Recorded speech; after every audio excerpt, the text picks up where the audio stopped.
Welcome, my friends, to their Alliteration Gaming deck profile. I am Alliteration Gaming, aka Levi, aka Red Riot, check the hair. And today we're going to be looking at Red Riot himself. Specifically this time, though, well, once again we're going to be looking at him, but this time we're going to be looking at the good build. So this build is, it's very much inspired by the Omaha list. Shout out to Shane and Tony for that super duper sick list. I was very much inspired to play the good build some after playing the Earth build very extensively since the release of the game. I was inspired to try out the good build by their list, and I started out just like carbon copying that list, and there were a lot of things I like, a lot of things that I didn't like as much, so this is it's quite evolved as a result of like how I prefer to play it, and also just my local meta and a lot of other things like that. This is gonna be kind of my own personal take on that list. Without further ado, let's get into it. So first we're going to look at Kirishima himself. So Kirishima is a 5-hander with 29 health. He's got Earth, Good, and Void symbols, and he has two absolutely insane abilities. The first is a once per turn enhance, build the top card of your deck face down. So every cycle, he's just building 2 as long as both players are attacking, which is insane. His ramp is absolutely ludicrous. But the real ludicrous thing is his second enhance, a twice per turn. Yeah, twice per turn, baby. Add a foundation from your stage to your hand to give an attack +2 or -2 damage. This ability is absolutely insane because we have a lot of ways to build our attacks face down after they resolve, and just a lot of ways to just like, we're just gonna also just randomly build attacks and stuff like that. So it's just gonna really like extend your attack strings while also giving all your stuff 2 damage, which is like pretty insane. And then on their turn, you're gonna be able to just like make their attacks really wimpy, and then also just always pick up the perfect block zones, making like Nomu and Shigaraki and Ko's lives just absolutely hell. They're just never gonna be able to hit you and do their thing, and you're just gonna outgrind and outramp them out, because like this character, because of his build and because he's essentially like a 9-hander, a 7 to 9-hander in disguise, depending on if you're counting like everything happening at once and the pros and cons of it. He's just gonna eventually just outramp you and like will just kill you because of his second enhance twice per turn and like cards like coordinated effort and like hardened jab and stuff. He will just kill you eventually. So like it's really crazy because he's like the best defensive character in the game, but also as far as aggro is concerned, he puts you on a clock. He's just absolutely insane. It's not a surprise why he did so well in the first big event we had, but this is not the video for that. I will be making a video later on, or possibly even before, depending on when this gets uploaded, about Kirishima and how to kind of deal with him if you're struggling to really fight him at your local scenes. But that's a video for another day. For now, we're going to be getting into the actual list and what makes this deck so potent. So without further ado, we're going to get into the attacks first of all. So this deck's got some pretty crazy attacks, of course. If we're talking about Kirishima, we have to talk about the one and only Hardened Jab at 4 copies. What is the one and only Hardened Jab? Well, my friend, this is a 3 mid for 5, just a puny 3 mid for 5, but it can add a face down formation from your stage to your hand and then build the top card of your deck face down. So it's really only a 3 diff. If you have to commit something, you can pick up with this. So it's really only a 3 diff. It's got a 1 high block, and also the adding a face, there's no cost on this ability. Adding the face down is not the cost. So if you just play this as like your first attack of the game or just the turn or whatever, and you have no face downs, you just build one for free. Oftentimes, if I'm going second, I will hold this card in my hand, and it'll be the first form I play that turn before I even build my first foundation. And as long as you just don't check a 3, you just get to instantly build 2 between this and Kirishima, and then finish out your first build turn. And then it's like, wow, the 5-hander swung on me and built 6 on turn 2 of the game, on his turn 1. It's absolutely insane, ludicrous attack. Card is so crazy. Definitely one of the best commons in the set. I cannot believe it's only a common. It's kind of insane. Then we have 3 setup strikes. So this is kind of your other opener, right? This is like one of your best openers and your best extender. And this is like your other really good opener. This is setup strike. It's a 4 diff on a 3 high for 5, +2 mid block. So it's pretty reasonably statted all around, especially for a 4 diff. Like, it's really good for a 4 diff. You can pitch a momentum to give it 3 speed, which can be annoying, and usually we'll just like let it get through, which is kind of cool. But mostly, your next attack this turn gets +3 speed. That ability is really crazy because, spoiler alert, this is a good punch deck. We obviously play Texas Smashes, so that's just gonna like make your Texas Smashes super duper fast and then be super duper big on the combo. So it's just really, really good for that. It's just a great extender and a really annoying card all around. Next we have 4 copies of Reverse Throw. So this is pretty much why you play the good build and why the good build has such an advantage in the mirror matches, because this is the only one that can play a throw. Well, the Void build can play throws, right? But the Earth build cannot play throws. And it's just a 2 mid for 5 throw. And it also says if it deals 5 more damage, you draw a card, which is pretty cool because we have ways to make this always deal 5 damage, so that like you're always going to draw a card off this, which is kind of insane. And we have cards that make this more insane later on as we'll get to the deck profile, but even just like this with 1 Kirishima pickup makes it 7 damage, so it's just 4 unblockable, and like you're basically just trying to like replay these over and over again because coordinated effort can build it down after it swings, and it's just going to really, really like slowly grind you out in favor in the mirror match, whereas the Earth build doesn't have any way to deal direct damage to you. So that's like a really, really, really big benefactor of playing the good build, is you get to play this cool throw card that just tells your opponent, tells your mirror match opponent, pick up whatever you want, man. You'll have to take some damage here. Then this is how we kill people who aren't super duper offensive. This is Texas Smash at 4 copies. Again, another 4 diff attack. For what it is insane. It is a 4 high for 3, so it's going to be a 7 high on a setup strike turn. And you can combo enhance, combo with a punch, they're all punches, to get 4 damage, which is nuts. Super, super nuts. It's a 4 diff 7 damage attack. That's just crazy, man. With like one of the best blocks in the game. Nutty. And you can discard a card to give your next attack this turn plus 4 damage. So this can obviously set up some insane kills. But of course, it's really, really good in the grindy matchups with the Reverse Throw, because you can say, my next gets plus 4, play this on a 9, and then 1 Kirishima pickup makes it an 11 damage, which says I'm 6 unblockable. Even with the pickup, 9 damage says I'm 5 unblockable, which lets you get the draw. So really, really crazy combos there. We do have even more ways to pump damage in this deck too, which is kind of schnutty. But that's Texas Smash, and it's kind of how we kill people. And then last but certainly not least, we've got only 3 copies of Hardened Chop. So this is the other crazy Kirishima attack. This is a 5 diff. It's a 4 low for 5. It's our only low attack. The rest are all mids and highs, so we're pretty telegraphed in that sense, but it's okay. This is a 4 low for 5 with breaker 1 plus 2 mid block. So again, reasonably statted, and like a breaker on top of this insane card. Crazy. But we almost never block with it, so it's kind of irrelevant, but I mean, it is a mid block with breaker. You can never ignore something like that. You can enhance destroy a face down foundation to build the top card of your deck face down, and if it's blocked, your rival discards a card. These are 2 pretty crazy abilities. Now the first one, the destruction is a cost, so you can't cheese it like Hardened Jab can, which is mostly why I only play 3 of this card, because I don't ever really want to like open with it, because if I open with this card and I check the 5, which like obviously this is kind of a win more scenario, so like maybe it's not the best argument, but when I open with this card and I check the 5, and then I get no value out of the first enhance, and I'm just like, well, I guess it's just a 4 low for 5, and they probably just like take it. And I mean, they like might block and discard a card, but like if it's your first attack, they're probably just going to keep their stuff for what's like later on in the chain. So it's kind of like this one is much more of an extender to me, but it is definitely a very, very annoying card. And the discard is like insanely valuable once again in the grindy matchups, because when you're facing defensive decks where like they really don't want you to do damage to them because they're a defensive deck, right? Anything that like says you're not allowed to block this essentially, or not allowed to necessarily, but it's really suboptimal for you to block this, is really, really nice. Like this card puts in so much work against Eraserhead, because he just has less cards to deal with you now, and he already has to use a card to erase you as much as he wants. So like it's really, really good in that matchup. And that's our attack lineup. It is a super, super solid attack lineup in my opinion. There's not much I would change. There's like not really any other attacks besides these 5 that you want to play. And I feel like 18 is a super duper good number when it comes to attack. I'm gonna move Kirishima down here so we can make, I'm gonna put him right here so we can make room for our nutty foundation. So of course, we talk about the elephant in the room before we talk about anything else.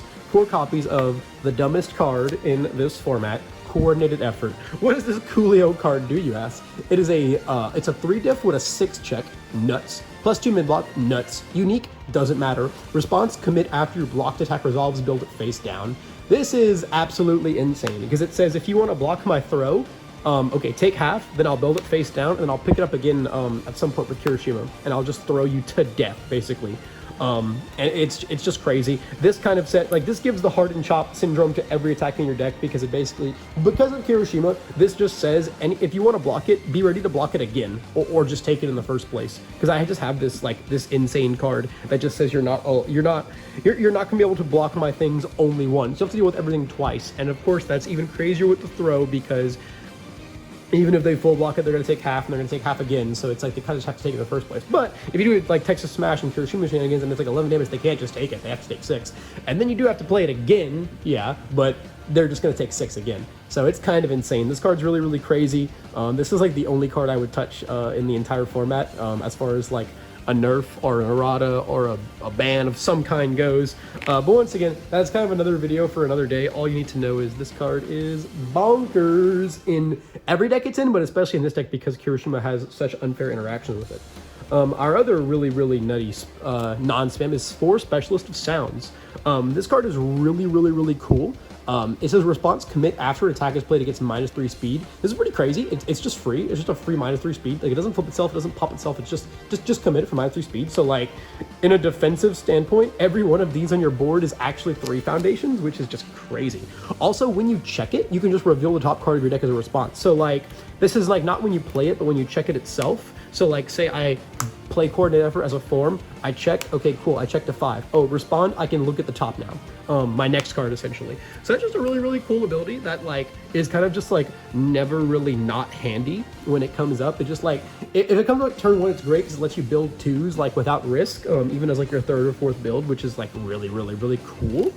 But yeah, it's just an insane card. Not a great block, but that's pretty much okay. We have our block zones covered elsewhere in this deck. Next, we got 2 Passing the Torch. Only 2 of this guy. It is a really, really good card. Commit, draw a card, or if you have no hand, draw 2 cards. This card, when you're going first, or like on your first turn, essentially, whether you're going first or second, on your first turn is insane because you can just like, if you can just like build 5 and then pass, and then you have this.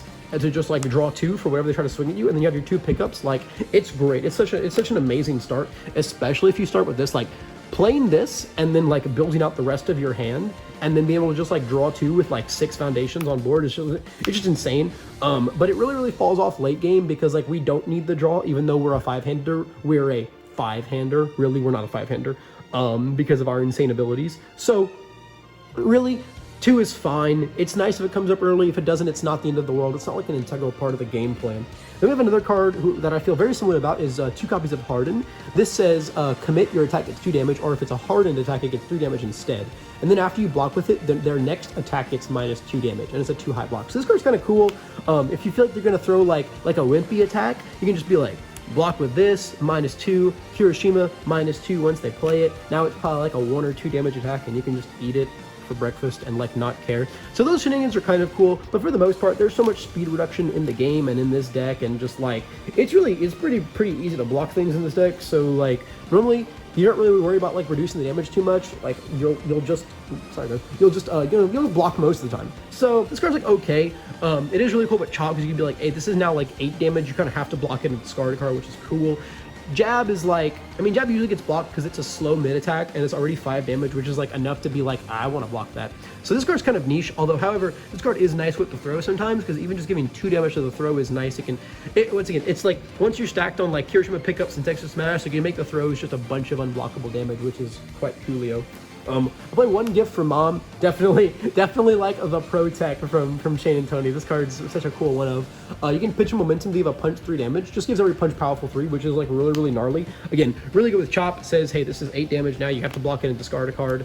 If your Texas Smash is like too fast to block, you can make it like super duper lethal. You can give +3 to the throw, which is like pretty much the best interaction. Just really, really, really good stuff. And this deck does not use momentum at all except for setup strike occasionally.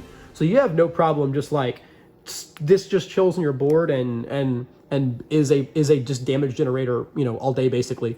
So it's really, really cool as a one-of in that aspect. And then my last one-of is You're So Obvious. I play one of this in the main deck just because like it's just kind of nice to have. Like one-ofs in this deck are kind of cool because like it's really easy to find them because you build so much. You can eventually just like find them by building them accidentally and then pick them up and actually build them, and it's kind of cool. But this is a 2/4 that says you can destroy So return attack to its printed speed, and if it's a punch, give it 2 damage. Return attack to its printed damage, if it's a punch, give it 2 speed. So like this can interact with your moves for sure, because like if they minus your speed or damage, you can put it back to printed and then give it a buff to the other side as well. But on your opponent's attack, you can also do this, and it doesn't matter that you buff them, because if you're putting it back to printed speed, you're gonna block it anyway. So giving them damage is fine. And if you put them back to printed damage, you're probably taking it anyways. It doesn't matter that you give them speed. So it's just a really, really cool defensive card. We definitely side the rest for matchups with like big blowout attacks that are like for example, stuff like Reciprocal Burst, Detroit Smash, anything that just like wants to get really, really big. We sided against Eijiro for sure, since she's one of our most problematic matchups. Eijiro likes to make really, really big attacks, especially on the Staff Strike build. So it's just really, it's just an overall good card.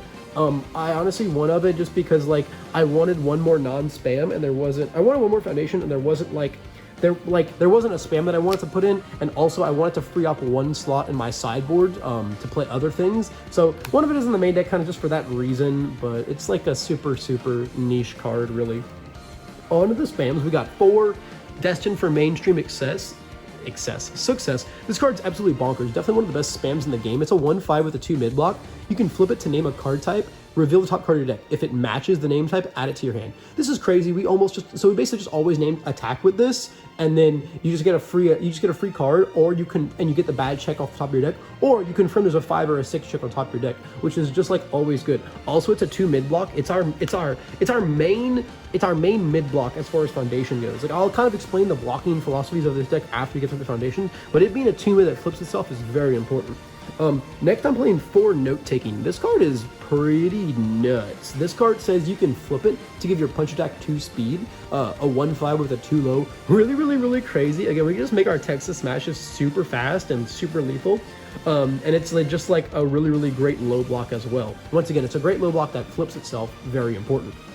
Then we play 4 Bonds of Friendship. This is another really crazy card. It is a 1/6 with a 1 high block. We could stop there and we'd be running it, but we can also flip to give a Fury -3 damage. I was originally main decking less of this card and then siding others, but I wanted to clear up spots on the side, and I just like didn't mind putting a 1,000,000,006 checks in my deck. And it's a 1 high that flips itself. See the theme here, right?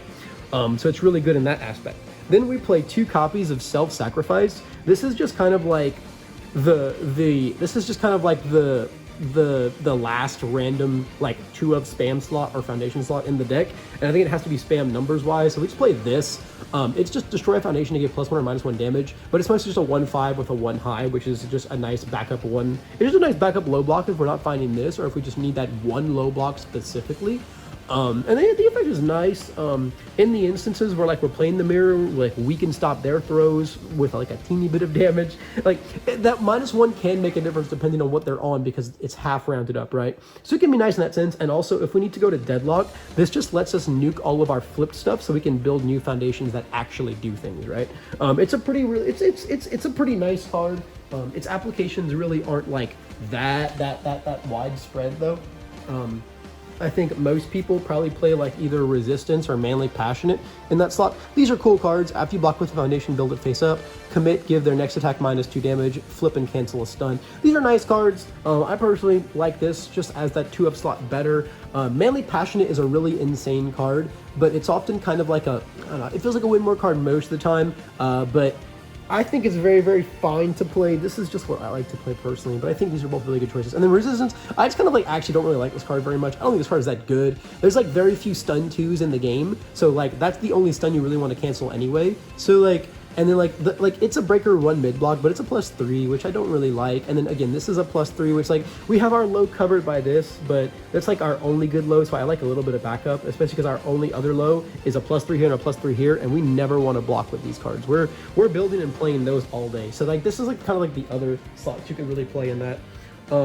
Then for last, I play 4 copies of It Can't Be Fixed. This is our only 0 in the deck. It's a 0/5 with a 1 high block. Flip. After you commit any number of cards due to your rival's effect, build the top of your deck face down, playable while committed. This is just crazy. If they have any instance of stun 1, it actually just means that we build one. So it's crazy. This just means like decks with a lot of stun just like aren't like really like allowed to stun us, which is like really cool. It just really protects us, and if they do stun 2, it makes it only stun 1, which is also super cool. So that's a really fine, and again, it's a flip on a 1 high. So like, the philosophy with these foundations, obviously we're gonna be playing our attacks most of the time, so we're blocking with our foundations primarily. So we have our great mid block here, our great low, our great highs, and a great low is here. So like, we have like our 6 great lows, our and then our 10 great highs, and then we have like 4 good mids, which is kind of unfortunate, but there's like not much else we can play as far as the foundations for good mid blocks. So it's kind of just something you deal with. Your attacks, these 3 are all really good mids, so it kind of is mitigated. Also, most of the time, like, they're sending highs and lows at you, realistically speaking, unless you're fighting like staff strike decks, specifically like Momo staff strike decks. But for the most part, it's fine. And we have things we can side that make that easier anyway. So like the philosophy with these, essentially, we can flip all of these for their effects and then pick them up and then block with them, and then build new ones and so on and so forth. So we're just like always able to pick up these super value blocks after we use their abilities, flip them, and then commit them. And it just kind of keeps our cycle going of just like always being able to block everything infinitely. So that's pretty much the deck. And that's also kind of like how it plays. Essentially, it's very simple for the most part. Play your attacks in the right order, coordinate effort when you can, pick them back up, keep attacking them to death, and then just like block everything with your infinite foundation base that you can pick up. Only other thing I want to talk about is the sideboard. The sideboard is pretty important, honestly. We have 3 more copies of You're So Obvious. This card is obviously super good. We talked about it before. You sided in against stuff like any deck claimer super burst, so like Ida kicks, Mount Lady kicks, Aizawa kicks. Any All Might deck you sided against, any Deku deck, you're just going to reset all their stats and just kind of turn off all of their win conditions. It's very nice. Then we have 3 copies of Hardened Pummel. So what does Hardened Pummel do? So this card is a 5/3, a 1 mid block, 5 mid for 5 punch. You can pitch a momentum to build a card from your hand face down and make it 10 damage. And then your rival cannot play action cards during the stack. So that's kind of what we mostly side this for. Essentially, anything that plays like, anything that really wants to play plus ultra, or just any of the actions, anything that wants to play like Evil Gaze, because Evil Gaze is really annoying because it blows up our coordinated effort before. Oh, excuse me, guys. It blows up our coordinated effort before we get to respond with it. Super annoying. So we play this and we stop the Evil Gazes. This also stops them from blocking with action. So it doesn't stop us from getting erased, because erase gets played in response to the attack being played. But then we can enhance and say it can't be blocked by erase, which is great because we're a mid attack and they want to block it with their 1 mid with breaker 1. So really great there. And again, if they want to block with an Evil Gaze, their 1 mid breaker 1, we say no, you can't do that. Very cool. If they want to block with plus ultra and make it super slow, they can't do that. So really handy card. Basically anything that's playing a lot of actions, I will side the setup strikes out for these 3. And it basically doesn't mess up your zones or anything at all. It puts more mids in your deck, but I mean your block zone stays the same and the difficulty increase isn't that much, especially because since you build one from hand face down, you replace one you committed anyway, so it's really like a 4 diff in that sense. And then of course, we play the most disgusting, the most abhorrent 4 plus ultras in our sideboard. What is this super neat format changing card do? It's an action card. It's a 2/5, which is insane, on a +5 mid block, but it says when you block with this bad boy, reduce their speed to 0, so it's always on a 5. This card's insane, fulfills the same hate purposes as You're So Obvious, and just like does really putrid things. So I like to side these in those matchups as well. Also, anything that really wants to, like any super defensive decks, I'll side this for the Mirror, or I'll side this for Eraser and stuff like that, because you can also UA first enhance, discard a momentum, double your attack speed or damage. So this has some really insane interactions because of reverse throw. So we can play reverse throw, first enhance with this and make it a 10 damage throw, or we can play Texas Smash, reverse throw comes in on a 9 damage, and we can first enhance to make it 18. Then we can do like Kirishima, or we can do Harden, or we can make it do Gift from Mom, make it 20 damage, 10 or 11 unblockable. Really putrid stuff. So that's the sideboard. It's super duper simple. As you can see, I really wanted 4 of this in here, and I wanted the 3 exact to be able to easily side these out. So that's why this one of You're So Obvious is in the main board. And then again, 4 of this being in the main board and stuff like that really just helps us. Really just frees up our space to do whatever we want with the sideboard and just pack in all the hate. Because like, the only decks that really frighten us are super big, huge stat decks that pump things up to nigh unblock. Basically decks that make things unblockable. against us is what we don't like, because we're trying to block everything. That's the game plan. So all these stat resets are insane. This card is also really insane against Shigaraki because it stops his decaying grip, but still lets us block it only on a 5, which is like, it's supposed to be on a 7 at bare minimum. But I mean, we already kind of dumpster Shigaraki anyway. It's already kind of a bully matchup for us, but that is another interaction with Plus Ultra that just makes it insane. So anyway, that's basically the deck, guys. Again, this is kind of my own interpretation on it. I did kind of a lot of unique things within the Foundation lineup. There's some things I like, some things I didn't like, etc., etc. But overall, this is the list I've been playing. It does really, really well. I mean, Kirishima is kind of insane no matter what you do with him, to be quite honest. But if we are talking about optimizing the deck and the character as much as you can, this is what I arrived at, and I really, really like this. If you have any suggestions of your own, any interesting techs I might not have thought of, as far as sideboard stuff goes, the only other things I would consider playing is like, this is a Nito card. If they're playing really telegraph decks, you can like name their zones and give their stuff minus damage, but like, it's kind of really niche. And then I also really like this card in the sideboard to remove their momentum, anything that wants to generate momentum. But for the most part, anything that does that is probably doing it for like a big blowout thing, like Reciproc Burst or Detroit Smash. And your sideboard already dumpsters those decks between this card and this card. So this is kind of unnecessary, but it is a neat sideboard option that I was definitely playing before this cool card called Plus Ultra came out. And if you don't have Plus Ultras, which I know a lot of people can't get them because they're promos, big mistake, Jasco. They're promos and also really expensive right now. So if you can't get them, I would definitely side in stuff like this. I think you could even side in resistances if you really want to stop big stun 2 decks as well. A lot of things running around with pillar swings right now, so stuff like that. Turn to dust. So there are some stun 2s that are relevant for you to cancel. So you can side stuff like this if you don't have these Coolio Plus Ultra cards. But yes, guys, that's the deck. Like I said, if you have any other suggestions, leave them in the comments below. Hit me up. We can lab this thing some more. We can theory craft. We can talk about My Hero Academia CCG and how super, super cool it is, and how super, super cool and totally not bannable, but absolutely completely bannable, or at least erratable, Mr. Eijiro Kirishima is. Thanks for watching, guys, and I'll catch you.